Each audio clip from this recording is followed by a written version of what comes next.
Welcome back, aspirants. You're tuning into the Rungta IAS Academy GS3 Explainer. I'm your science and tech faculty, and today we're literally decoding alien weather.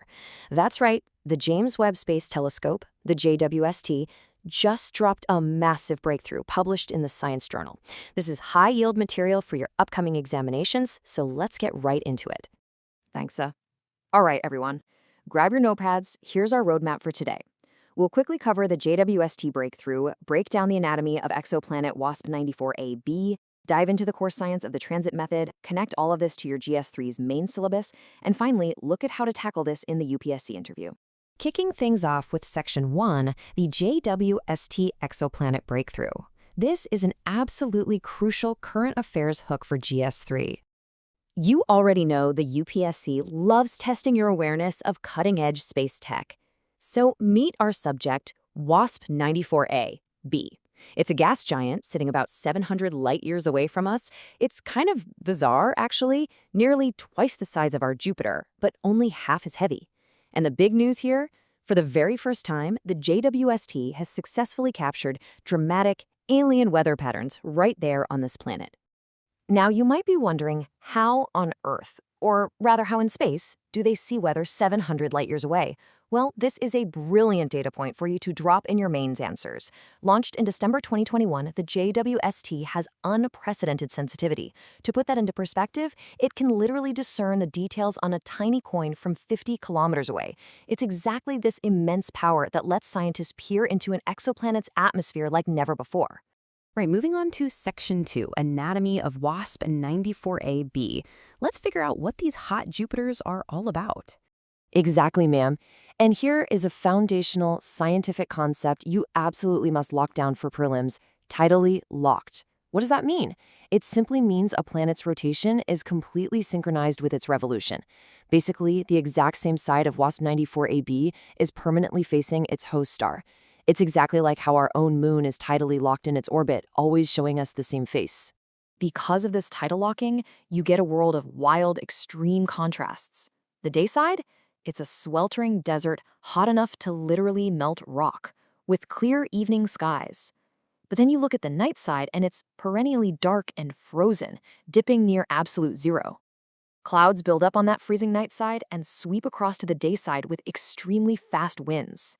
It is quite literally a world divided into two permanent extreme halves. Fascinating stuff. Let's pivot to Section 3, Core Science.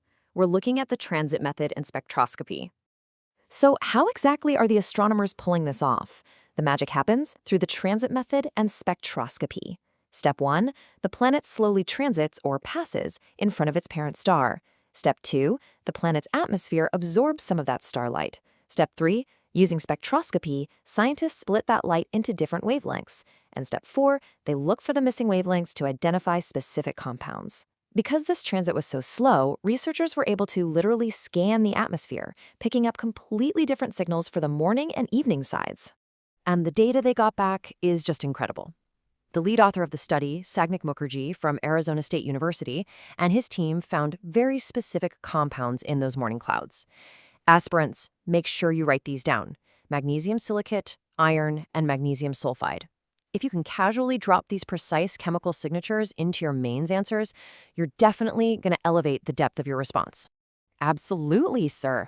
Now for the crucial part, Section 4, GS3 Mains Connect. How do we apply this in the UPSC exam?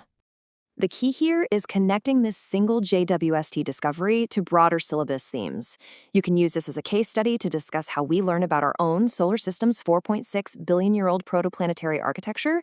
It helps determine if planets formed from solid material first or gas. Plus, you absolutely need to link this to the future of space trek, like the upcoming Extremely Large Telescope, or ELT, currently being built in northern Chile. Facilities like the ELT are going to discover entire exoplanet nurseries for us. All right, let's look at the final hurdle, Section 5, tackling the UPSC interview and anticipating the board. Picture this. You're sitting in front of the board, and a member throws this classic analytical curveball at you. If India has pressing domestic issues, how do you justify global investments in studying weather on an exoplanet 700 light-years away? Think about this carefully. They're challenging you to bridge the gap between distant astrophysical research and broader scientific understanding. A brilliant way to tackle that is by zooming out to the core purpose of space exploration. As Sannik Mukherjee stated, understanding weather patterns on distant worlds is essential for learning how planets form, evolve, and differ from our own solar system.